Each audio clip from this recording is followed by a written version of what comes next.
성신여대 2011학년도 예시 문제 보겠습니다. 세 개의 문제를 출제를 했고 주제는 동일한 주제 내에서 이렇게 세 개를 나누어 출제를 했고 3번이 천자 쓰기를 요구를 합니다. 다소 부담스러운 분량의 3번이라고 할 것입니다.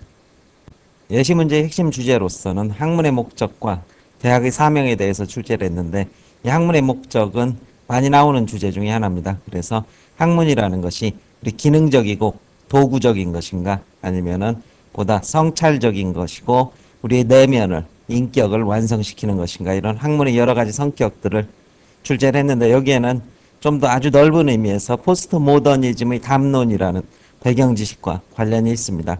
집적성은 떨어져서 이번에 넣지는 않았지만 다 듣고 난 뒤에 자료를 요청해서 필요한 분은 이 내용을 들어두십시오. 그래서 기능적이고 이 도구적 지식에 대한 현대 철학의 성찰적인 쟁점들을 엿볼 수 있을 것입니다. 지문별로 독해 파악 보겠습니다. 제시문에서는 다양한 안다는 것, 지식을 제시를 하고 있습니다. 그래서 단순히 아는 것과 또 활용할 수 있는 것, 그리고 지식을 단순히 받아들여야 하는가, 자율과 자유의 정신, 자기 내면과 이런 비판적인 능동성을 가지고 적극적으로 흡수해야 하는가 이런 문제들을 다루고 있습니다. 일단 지문 가에서는 이소부화가 들어있죠. 사냥개를 피하기 위해 100가지 방책을 지닌 여유와 한 가지 방책만을 가진 고양이를 대비해서 현실과 마주쳤을 때의 두 마리 동물의 대처를 보여주고 있다 이렇게 볼 수 있을 것입니다. 그래서 많은 지식을 갖고 있지만 활용하지 못하는 여우의 한계를 보여주고 있죠. 많은 지식을 가졌지만 행동하지 못한 여우와 제한적 지식이지만 현실에서 응용하고 활용할 수 있는 고양이를 대비시키고 있습니다. 이 지문 나에서 대학의 사명은 학문을 학문 자체로 추구하는 것이다. 단순한 지식 전달의 기능이 아니라 정신의 도약, 자기 내면을 갈고 닦는 것이 학문의 본질이다 이렇게 얘기를 하죠. 그래서 정신의 도약을 위해서 암과 인식과 지혜가 나온다 이렇게 말하고 있는 칼럼입니다. 또 위대한 학문적 업적은 스스로를 위한 학문, 즉 자신의 마음에서 깨닫는 것이다. 이런 정의를 내리고 있습니다. 그래서 내면의 완성과 풍성함을 만들어주는 학문의 기능 이것을 말하고 있고 제시문 타에서는 비판적 사고를 중시하고 있습니다. 그래서 사고의 절차와 경향을 의미하며 연습과 훈련을 통해서만 길러지는 것은 아니다. 오히려 비판적 사고의 기능을 사용하려면 습관, 즉 내면화를 해야 된다. 이것을 키워드로 제시를 하고 있습니다.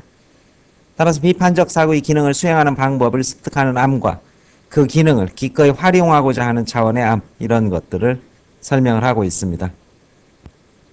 제시문나 지식론에서 상당히 빈번히 나오는 거죠. 이 베이컨의 이야기인데 결국은 서구 근대과학에서 말하는 지식의 정의를 그대로 보여줍니다. 그래서 인간은 자연의 사용자 및 해석자이고 지식은 인간의 힘이며 자연의 고찰을 통해서 원리를 발견하고 그것의 목표는 발명을 통해서 생활을 풍부하게 윤택하게 해주는 것이 있다 해서 바로 도구적 지식론, 기능적 지식론의 핵심입니다. 발견은 인간의 행위 중에서 가장 탁월한 행동이며 기술과 학문을 통해서 자연에 대한 지배권을 확립할 수 있다. 서구 근대 과학사상의 이런 모태가 되는 그러한 지식론이 될 것입니다. 마에서는 일본인 수학자의 글인데 망각은 인간 특유의 것으로 장단점이 있으며 결국은 잊어버리게 됐지만 궁극적 목적은 지식이 아닌 지혜를 얻어가는 것이다. 그래서 공부를 해야 된다. 살아가면서 가장 중요한 것은 지혜이지 지식이 아니다. 따라서 지식은 잊을 수 있지만 이것을 끊임없이 습득하는 과정에서 지혜를 넓힐 수 있다. 이렇게 주장하고 있습니다. 서술 방향 보겠습니다. 이 문제 1번에서는 라와 같은 생각을 가진 사람이 베이컨이죠. 그래서 기능론, 도구적 기능에 가까운 이런 지식에 대한 입장을 가진 사람이 대학의 사명에 대해서 나와 같은 글을 쓴다고 할 때 대학의 사명은으로 시작하는 글을 쓰시오. 따라서 대학에서는 기능적이고 기술적인 지식을 얻어야 된다. 그것을 끊임없이 습득 전파하는 기관이다. 이렇게 볼 것입니다. 이 베이컨은 근대의 문을 연 과학자로 인정받고 있고 근대 정신의 특징을 과학적 접근 방식, 즉 이성과 합리성과 그리고 객관성, 검증 가능성 이런 과학적 지식의 체계로 본다면 아는 것이 힘이다라는 경고로 시작하는 귀납적 관찰을 주창한 신기관, 그렇죠? 개별적인 것들의 현상을 경험하면서 이 경험 속에서 새로운 지식, 즉 가설과 진리를 확보해내는 그런 철저한 과학적 방법론입니다. 근데 과학 정신이 초석을 닦은 저작이다. 책에서 말하는 이 신기관이란 지식을 생산해내는 그런 능력입니다. 그래서 참된 귀납을 통해서 얻은 지식만이 복지를 증진시키고 자연을 지배정복할 수 있다. 이런 입장이 될 것입니다.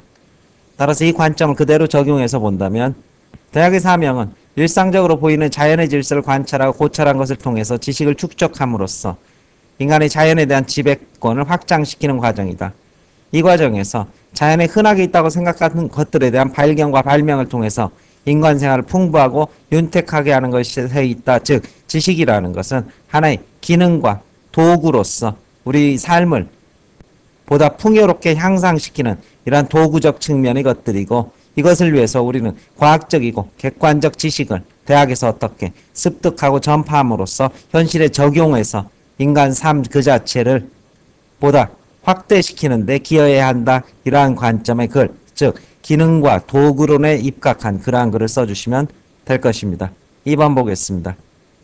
문제 2번에서는 가나다 각각이 암시하거나 나타내고 있는 알림의 두 차원을 지적하고 비교 설명하라 이렇게 요구를 하고 있습니다. 그래서 가나다가 어떠한 차원의 알림을 두 가지씩 말하고 있는지 이것을 명확히 제시를 해주시면 됩니다. 그래서 가에서는 단순히 아는 우리가 머릿속에서 가지고 있는 그러한 지식과 이것을 현실에서 응용하고 활용할 수 있는 차원의 지식 이 두 가지를 설명하고 있고, 재심은 나는 주어진 지식의 단순한 수용이라는 차원에서의 암과 자율과 자유의 정신의 상태에 이르는 차원에서 암, 즉 내적인 성숙과 자기 성찰을 해서 자아를 완성시켜가는 그러한 알림의 부분을 이야기하고 있다. 재심문단은 비판적 사고의 기능을 수행하는 방법을 습득하는 차원의 암과 그러한 기능을 기꺼이 사용하게끔 습관을 들이는 차원의 암 이 두 가지를 요구를 하고 있습니다. 따라서 비판적 사고를 수행하는 방법을 습득하기도 하고 이것을 어떻게 보다 습관하는 그러한 알림의 그런 그 두 가지 차원을 말하고 있을 것입니다. 따라서 문제 전체의 의도로 봤을 때 알림이 단순한 지식의 축적인가 아니면 삶의 지혜라는 보다 심층적이고 심화된 의미로 확대될 수 있는 것인가 이 두 가지 차원의 대비적 틀을 가지고 가나다를 분석해주면 될 것입니다. 3번 보겠습니다. 문제 3번 천자, 이것이 학생 여러분들이 부담스러워하는 부분입니다.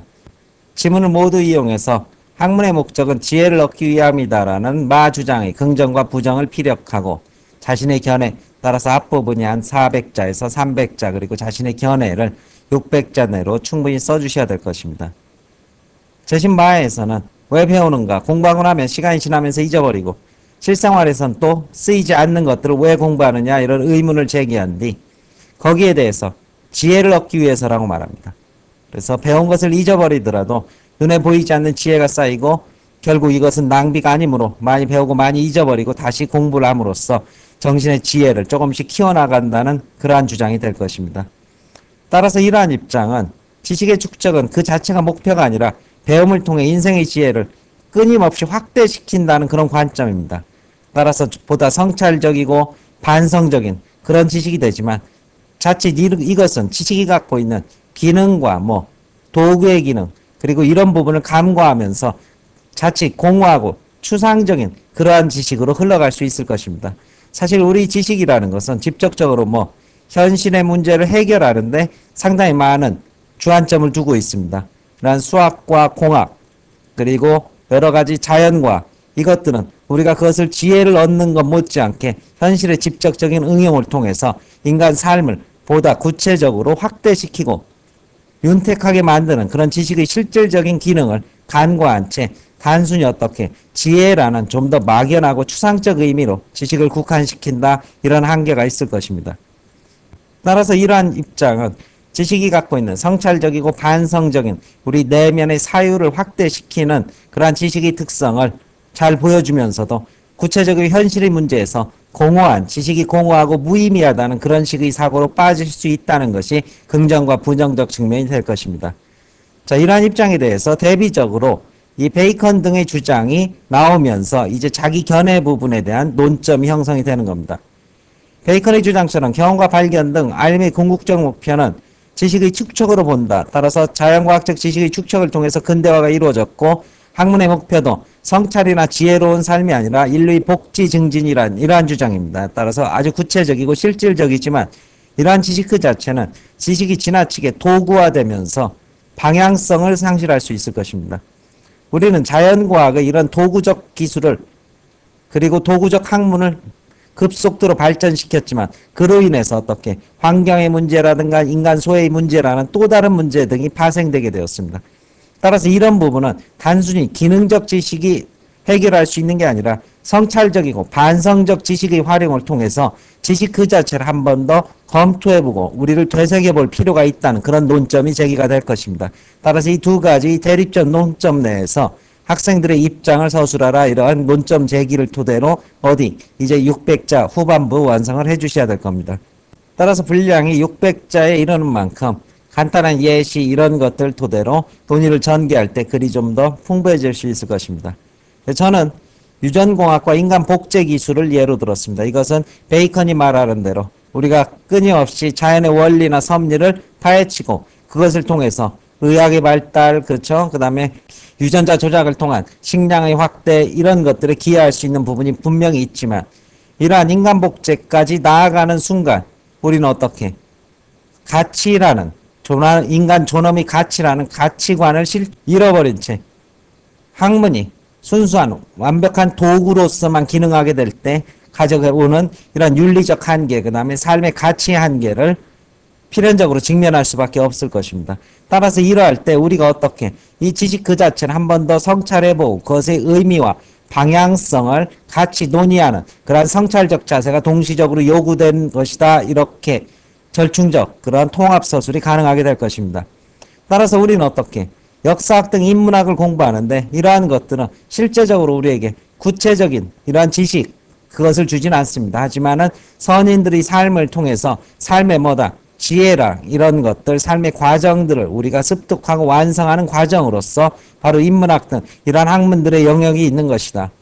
다시 대학의 기능과 연관지어 본다면 이 지식인과 지성인이라고 흔히 많이 얘기를 합니다. 그래 지식인이라는 것은 엔지니어와 같이 다양한 분야의 지식 그리고 구체적으로 필요한 분야에 대한 실질적인 그러한 지식을 갖춘 사람이지만 지성인이라는 사람은 이 지식이 갖고 있는 사회적 책임 그리고 지식을 통해서 우리 사회를 어떻게 이끌어 가야 될지를 사색하고 고민하는 그런 사람으로 정의를 할 수 있을 것입니다. 따라서 지식을 갖추지 않고 지성인 채 하는 사람은 공허하겠지만 또한 지식만을 갖춘 사람은 그 방향이 어떻게 무모해질 수 있는 그런 양면성이 있고 이런 것들을 토대로 해서 3번에 대한 서술이 가능하게 될 것입니다. 마지막으로 구절 하나 읽어봤는데요. 공자가 말했다. 내게 안다는 것을 가르쳐 주겠다. 아는 것을 안다고 하고 알지 못하는 것을 알지 못한다고 하는 것이 아는 것이다. 이것이 바로 뭐다? 자신의 현 주소와 현실을 어떻게 파악하고 스스로 어떻게 성찰하는 그러한 지식의 필요성을 공자가 역설했다 이렇게 볼 수 있을 것입니다. 따라서 단순한 기능적 지식을 더 많이 알고 적게 알고가 아니라 내가 무엇을 알고 무엇을 모르는지에 대한 자신의 주소와 현 주소를 파악하는 성찰적 지식의 필요성을 이러한 예시, 유전공학 혹은 지식인과 지성인 이런 것과 연결시켜서 서술할 수 있을 것입니다. 설명 마칩니다.